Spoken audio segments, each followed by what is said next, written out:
Hello বন্ধুরা, স্বাগতম আমাদের চ্যানেলে।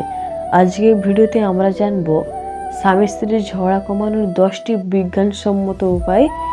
সম্পর্কে বোঝাপড়া বাড়াতে এবং ঝগড়ার মাত্রা কমাতে এই টিপসগুলো বাস্তবে প্রয়োগ করলে সম্পর্ক আরও শক্তিশালী হবে। ভিডিওটি শেষ পর্যন্ত দেখুন, কারণ প্রতিটি উপায় খুবই গুরুত্বপূর্ণ।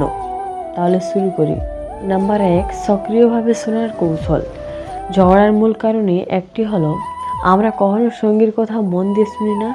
সক্রিয় শোনার মানে হলো কেবল শব্দ শোনা নয়, মানসিকভাবে সম্পূর্ণ মনোযোগ দেওয়া। চোখের যোগাযোগ রাখুন, মাঝে মাঝে মাথা নাড়ান বা ছোট ছোট মন্তব্য করুন, যেমন বুঝতে পারছি। রেগে গেলে বিরতি নিন, তারপর আবার মন দিয়ে শুনুন।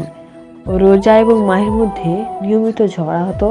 একদিন মাহি রোজাকে বলল, আমার কথা শুনো না তুমি।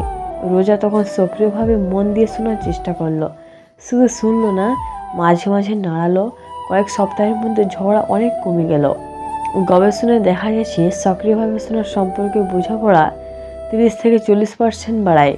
নাম্বার 2, ঠান্ডা মাথায় বিরতি নেওয়া। ঝগড়া তীব্র হলে আমাদের মস্তিষ্ক ফাইট বা ফ্লাইট মোডে চলে যায়, তখন কথার তিক্ততা বৃদ্ধি পায়। তাই 10 থেকে 15 মিনিটের বিরতি নিন। শ্বাস প্রশ্বাস নিয়ন্ত্রণ করুন, পানি পান করুন বা ধ্যান করুন। বিরতির পরে সমস্যার সমাধান করুন। রাহুল এবং নীনা একত্রে একটি প্রজেক্ট নিয়ে ঝগড়া করছিল। তারা বিরতি নিল, তারপর শান্তভাবে বসে আলোচনা করলো। সমস্যার দ্রুত সমাধান। নাম্বার 3, আমি বাক্য ব্যবহার করুন। আপনি যখন অভিযোগ করতে চান তুমি সবসময় দেরি করো, বদলে বলুন, আমি দেরি হলে কিছুটা অসুবিধা অনুভব করি। এটি রাগ কমায়, সঙ্গী রক্ষাবোধ অনুভব করে, সমস্যা সমাধানে মনোযোগ কেন্দ্রীভূত হয়। সুমিত সবসময় তার স্ত্রীকে তুমি কিছুতেই দেরি করো বলো তো, তারপর পরিবর্তে আমি দেরি হলে দুশ্চিন্তা অনুভব করি বলার পর তাদের মধ্যে ঝগড়া কমে যায়। মনস্তাত্ত্বিক গবেষণা দেখায় আমি বাক্য ব্যবহার করলে সম্পর্কের দ্বন্দ্ব 25 থেকে 35% কমে। নাম্বার 4, নিয়মিত ধন্যবাদ প্রকাশ।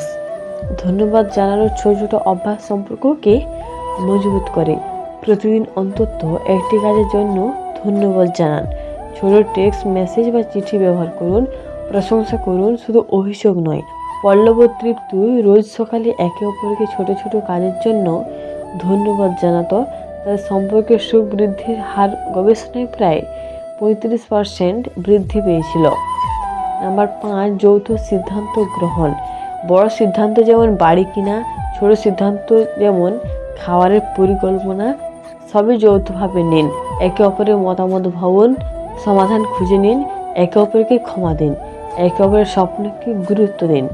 আকাশ ও রিমি নতুন ঘর কেনার সময় সব সিদ্ধান্ত যৌথভাবে নিল, ঝগড়া প্রায় নেই বললেই চলে।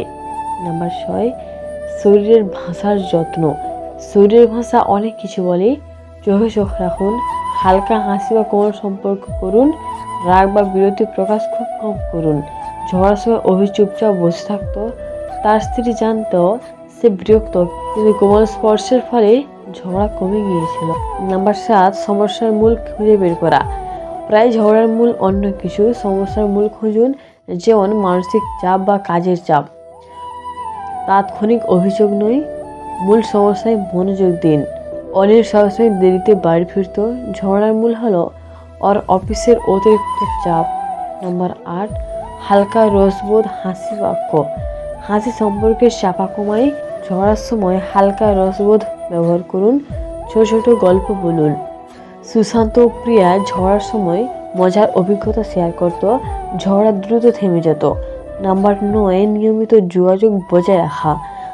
দিনে অন্তত কিছু সময় একে অপরের সাথে কথা বলুন। ছোট ছোট কথাবার্তা সম্পর্ককে মজবুত করে। রীতা ও ভি প্রতিদিন রাত 10টায় 15 মিনিটে কথা বলতো, তাদের সম্পর্কে বোঝাপড়া অনেক ভালো হয়। নাম্বার 10, প্রয়োজন হলে পেশাদারের সাহায্য নিন। সব ঝগড়া নিজে সমাধান করা সম্ভব নয়। মেন্টাল হেলথ এক্সপার্টের পরামর্শ নিন। রাফি ও অনু অনেকদিন ঝগড়া করছিল। পেশাদের সাহায্য নেওয়ার পর তাদের বোঝাপড়া উন্নত হয়। এই ছিল স্বামী স্ত্রীর ঝগড়া কমানোর 10টি বিজ্ঞানসম্মত উপায়। ভিডিওটি পছন্দ হলে লাইক দিন, কমেন্ট করুন, আমাদের চ্যানেলটি সাবস্ক্রাইব করুন। ভালো থাকুন।